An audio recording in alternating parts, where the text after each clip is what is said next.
Hi, this is Joshua Stolman from BrooklynComicShop.com, and I'm here to show you how to turn a simple Marvel Legends morph into a chameleon, and we're going to get a couple uses out of this figure. So this Morph Age of Apocalypse figure was recently released, 2020, and nobody seemed to like it, so it ended up going on eBay for somewhere between $8 and $12. It's a very cheap figure as far as Marvel Legends go, and immediately I saw the potential for it. Mainly because there are two figures I really want. The Chameleon, which was released several years ago for Spider-Man, that came with a business suit, and then of course the Chameleon head, and it came with a J. Jonah Jameson head, and it came with a Hammerhead head. So you could get a couple different uses out of that figure. But if you didn't get it at the time, it's now, in the ballpark of a $50 or $60 figure. Secondly, this morph figure from Age of Apocalypse happens to look like a pretty good base for a Cyclops figure from the 1970s, 1980s X-Men. And the only one that was released in that style was with the Dark Phoenix 2-pack from Toys R Us, which is now a $200 item. So this is going to be an easy way to get multiple uses out of the same figure at a real economical way. So I'm going to now show you exactly what I'm talking about if you don't see it already. So with Morph we have the cape, which some might be able to find some uses as a Magneto cape. It does look kind of cool as a Magneto cape. And then we have the body.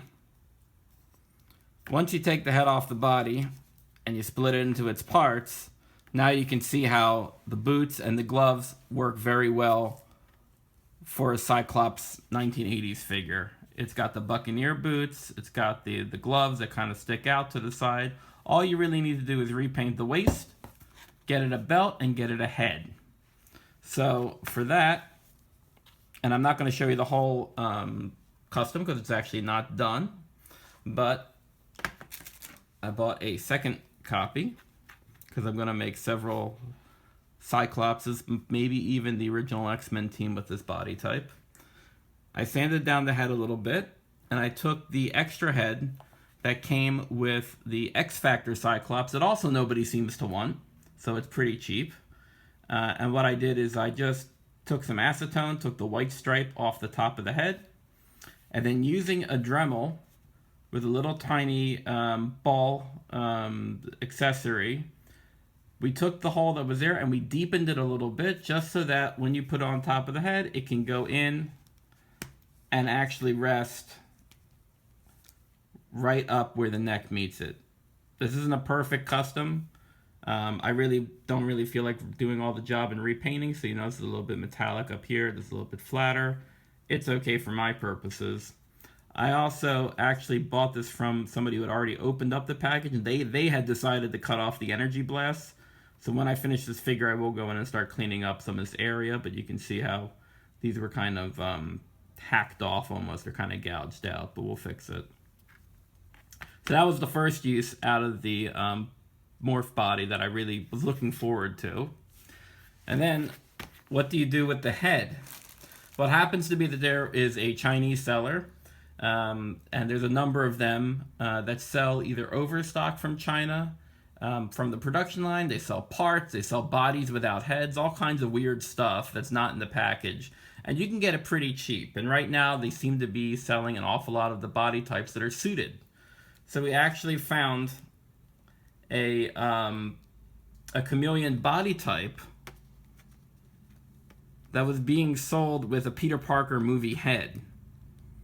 So all I did was take the head off, and all of a sudden you have a starting to look like a chameleon figure because the body's already there. To give you an idea what I did with the head, I gave the head over to the Cyclops body, and now you've got what's starting to become a Bobby Drake Iceman powered down look. But we might revisit this later. For the chameleon figure, you can see that it's not exactly the same in the coloring. All I did was I took acetone and I removed all the markings. The black removed pretty well. The smirk is still there in his face because that's in the sculpt. but the black, the shadows underneath the eyes have all been removed, and now he's kind of got a ghostly look without any pupils, which I actually kind of like because the Chameleon is supposed to be a based off of a mannequin dummy, which is kind of creepy. For the line going down the center, I used a Micron pen, and to give me a little bit of a guide, I took a piece of painter's tape and kind of eyeballed where halfway was, and then I used that painter's tape as a guide as I went down the figure, down the figure's head. This Micron was a 0.005. It's a very thin Micron, and this is kind of, it doesn't have to be a one-shot deal. If you mess up, you can kind of wipe it away. But, you know, have some good control and use the tape as a guide. There also are some blue highlights that I've kind of put into the figure that are not on the bone white original, and that was just done with a simple this is Tombow. It's a brush marker sold at Michael's, and this is number 443. And all I did was I literally took the cap off and put a mark here, and then I rubbed it in with my finger, and that kind of took the harshness of the full color and kind of diffused it a little bit. So I did it around the ears, I did it underneath the cheekbones to kind of bring out the cheekbone.